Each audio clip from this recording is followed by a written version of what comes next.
And the more you study multiple things, the more you learn about spirit. You see what I'm saying?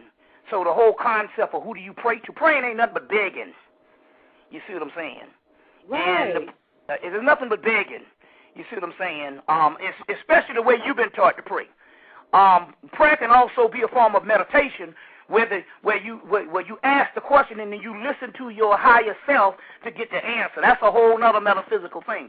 So basically, what you're supposed to start doing is to try. If you hear of other spiritual systems outside of Christianity or Islam, you want to try to explore those systems, but nevertheless, do not throw away the Christianity and Islam, because those are based off of ancient texts too.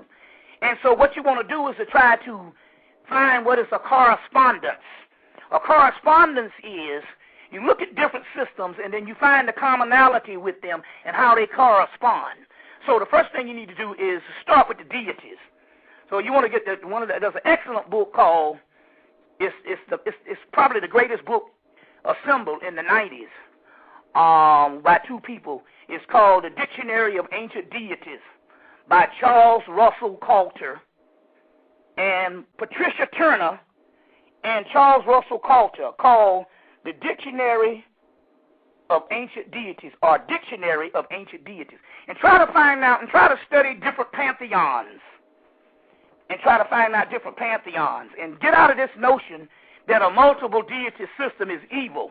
That's some other stuff that was taught to you. You see, that's politics. So the Christian will look at the Egyptians and say they worship many gods. Meanwhile, they're high priests at that particular time. Now, I'm not talking about a preacher now. That's different. A preacher now is just as ignorant as anything else. I'm talking about the high priests, the original people who assemble these particular religions. Your ancient Hebrews, your ancient Christians, who, by the way, came out of Hemmitt, was never in Jerusalem. But they will say that the ancient Egyptians worshipped multiple deities. And we worship the one God, and they didn't realize the Egyptians worshiped the one God too. But when you see the multiple deities, it's the difference between worshiping the one God and knowing what the one God is. Now the Christians have the same multiple deities, they just relegate them as archangels, your Judeo-Christian aspect or Islamic. So they just call them archangels. So what used to be the Neteru in Kemet, when the multiple deity system, they just call them archangels. Or Islam says the 99 attributes of Allah. Well, before there was 99 attributes, there was those same deities on those temple walls in Kemet. So you want to get out of this notion that this one deity system is the way to go, because one deity system just means you're ignorant. You are ignorant. Or it keeps you ignorant, keeps you dead. So my point here is get into all of it.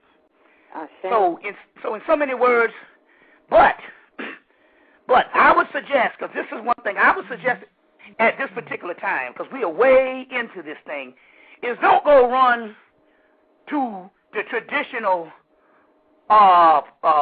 people and try to get initiated and find out a couple of years after you get initiated into the voodoo and the Yoruba that you're just dealing with another religion. But go to the store and buy some voodoo books, buy some Yoruba books. You see what I'm saying?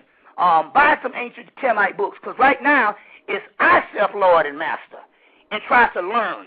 If you can read, you need no other human lording over you telling you what to do. You've been in slavery long enough, you see, and that's what's going to happen. The pimps now is the so-called priest that you're initiating them. They're doing the same pimp game as anybody else.